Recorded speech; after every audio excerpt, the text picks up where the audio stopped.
Okay, what we have here is a metal cutting saw. It's called a segmental blade. It has 180 teeth in it. It's a segmental blade, called that because it has segments. And in this case, there's 5 teeth in each segment. When one gets broken out, or if it gets damaged in the cut, you can knock the rivets out and put a new segment in, and then you have to grind it. This is a German machine. Because it has 180 teeth, I have to put an assortment of gears in here. In this case, it's 40, 75, 45, 90.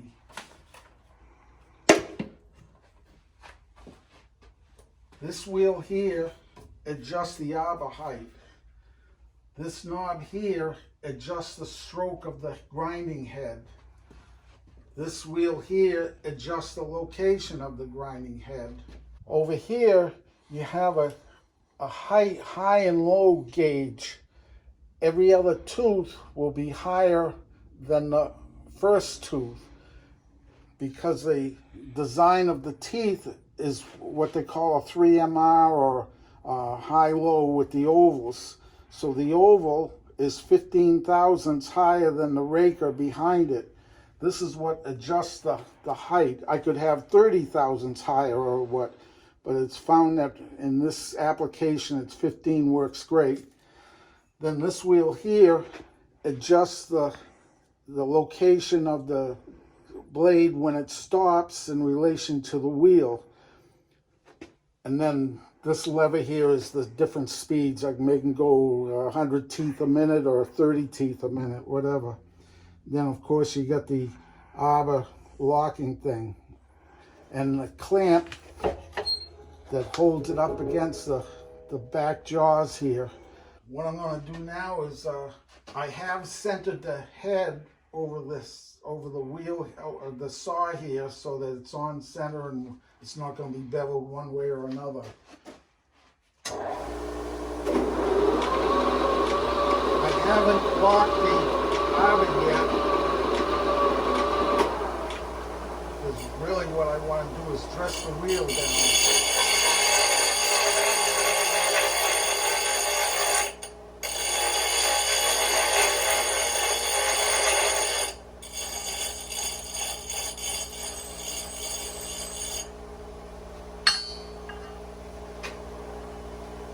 When this knob comes down, that means it's going over a high tooth, so I have to get it into sync.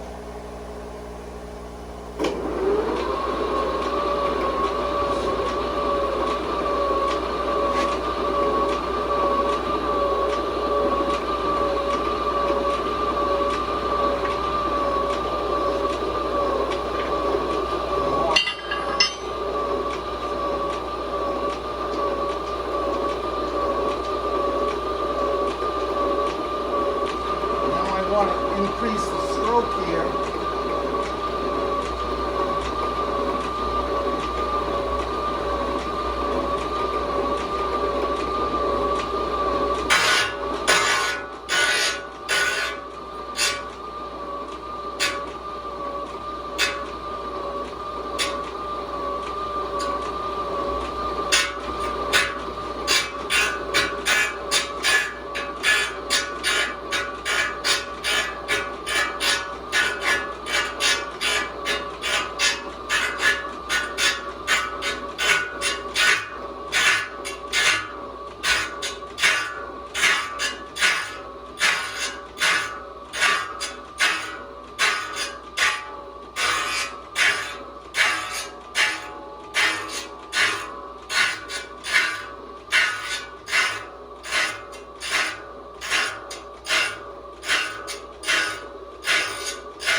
got a cordwood saw and some bandsaw stock. We used to buy the strips out of Ohio at the Home plant, the warehouse down there, and we'd punch out the teeth here. We got the die sets and what have you back in the 90s. This is just leftover stock. On the cordwood saws, we put them up here to put set in them.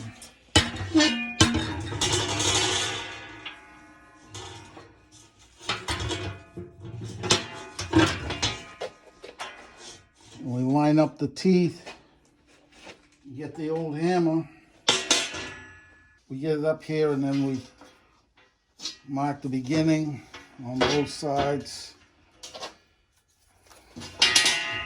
Get that centered, and then we start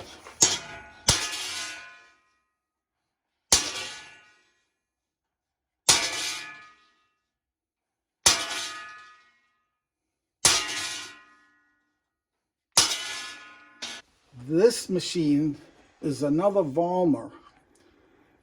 They were designed back in 1900s, beginning like around 1912, 1915, and they made this style until the 80s or so. It's just so universal. Do cordwoods, you could do wide bands, you can do hole saws, you can do hand saws, you can do regular rip saws without the carbide. It's so universal. So like this adjusts the index finger where it will stop. This here raises and lowers the wheel. Up here adjusts the wheel. This one here adjusts the stroke, how much stroke. And this lever over here adjusts how much stroke on the indexing. And we get a on. So the cordwood saw has been set. Everything's been adjusted.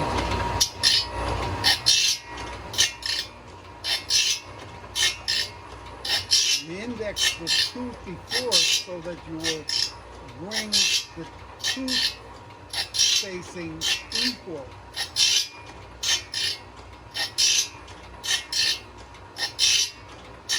This is a 1920 style. I'm pretty sure this machine is from the 60s. Keep it well oiled and greased.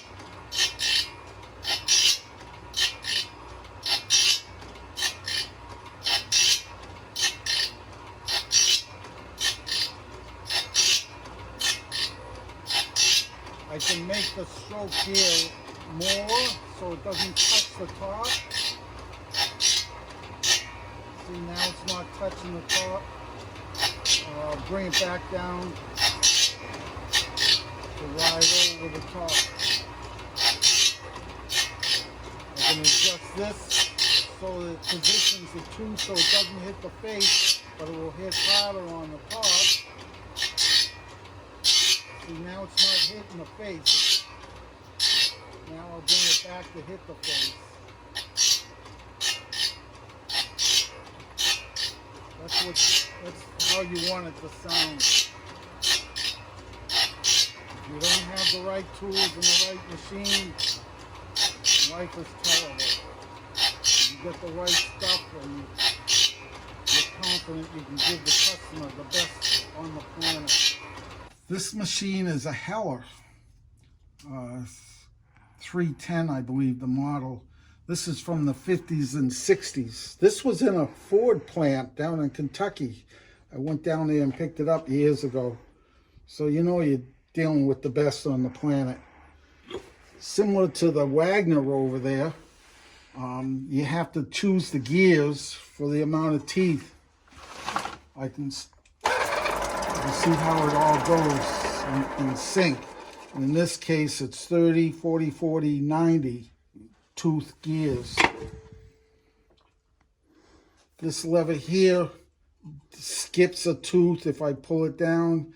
This one here adjusts the high, low of the tooth, similar to the earlier mentioned segmental blade. You have a high and a low. This one here adjusts how much you want to take off, and then you can reset it. This one here adjusts the stroke of the head. And that's about it. What I did was inside here, the head, the grinding head, had a little motor, and I kept having to send it out to get it rebuilt. So I put 2 and 2 together and got a belt and picked up another motor somewhere 3-phase and synchronized it or whatever. So now I don't have to worry about the motor kicking out because it's working too hard. So at first I'll start the head, and you can see it's all rotating. And now I'll start the grinding wheel. The grinding wheel is going.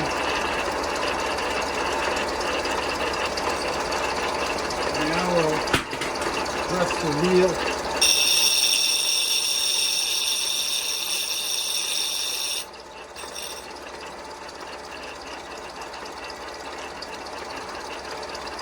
And then the position of the wheel.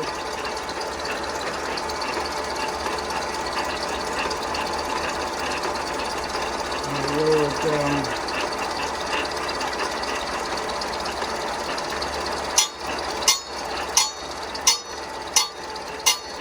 So these saws are metal cold saws.